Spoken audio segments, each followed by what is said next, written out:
र नमस्ते मेरो प्यारो फलोवर्स साथै सब्सक्राइबरहरुमा। र आज चाहिँ मैले यो यहाँनिर मल माटो मिक्स गर्दैछु है। र यो चाहिँ के को लागि चाहिँ गरेको भनेर भन्दाखेरि चाहिँ यो चाहिँ गदौरीको लागि मैले यो बनाएको हो। र गदौरीको प्राय कटिङहरु यो गर्ने टाइम यही बेला हो है, यही महिना हो। त्यसले गर्दाखेरि मैले चाहिँ यहाँनिर गदौरीको कटिङ चाहिँ योपालि यस्तो प्रकारले मैले गर्न आँटेको छु।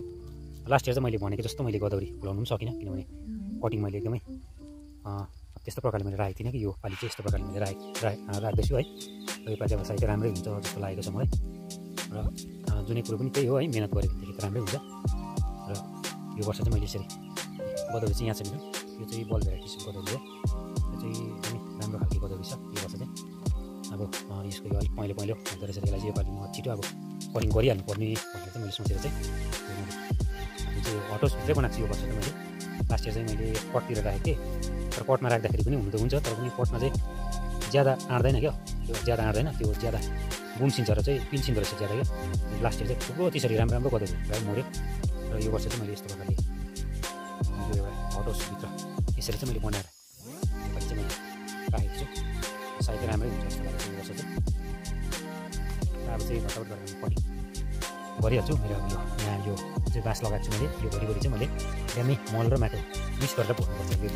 यो सबैमा ड्याम्मै मल माटो मिक्स गरेर भर्नुपर्छ। यहाँ आदि त मैले मल र माटो मिक्स गरिसकेको छु र अझै पनि गर्नु छ। र त्यहाँबाट चाहिँ यो 2 पट यहाँनिर छ र तल यहाँ मुनि छ है, यहाँ मुनि यहाँ पनि फुलहरू फुलिरहेछ, र यहाँ मुनि छ है, त्यहाँनिर देख्न सक्नुहुन्छ। र म यो तपाईँलाई रोपिसकेर म तपाईँलाई देखाउनेछु। यहाँ चाहिँ गाइस यस्तो खालको किरा हुन्छ नि त हो, पात पनि नचिन्ने खालको थियो क्या।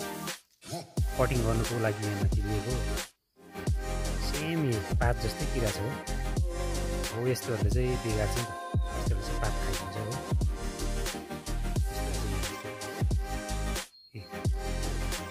हेर्दै डर लाग्छ, त्यो बिज्ने खालको किरा छ हो। र मैले चाहिँ आज यो गदौरी कटिङहरू प्रायः राखिसकेको छु। अस्ति चाहिँ मैले मलहरू बनाउँदै थिएँ, यो ब्यागहरू बनाउँदै थिएँ राख्नुको लागि है। अहिले चाहिँ कम्प्लिट भएर चाहिँ आज चाहिँ मैले कटिङ राखेको छु यहाँनिर। तपाईँलाई कसैले चाहिन्छ भने सम्पर्क गर्नु सक्नुहुन्छ।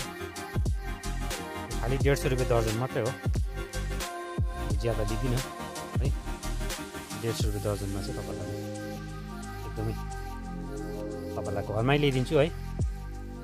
तपाईँले भन्नु सक्नुहुन्छ, कमेन्टहरूतिर पनि तपाईँले लेख्नु सक्नुहुन्छ है।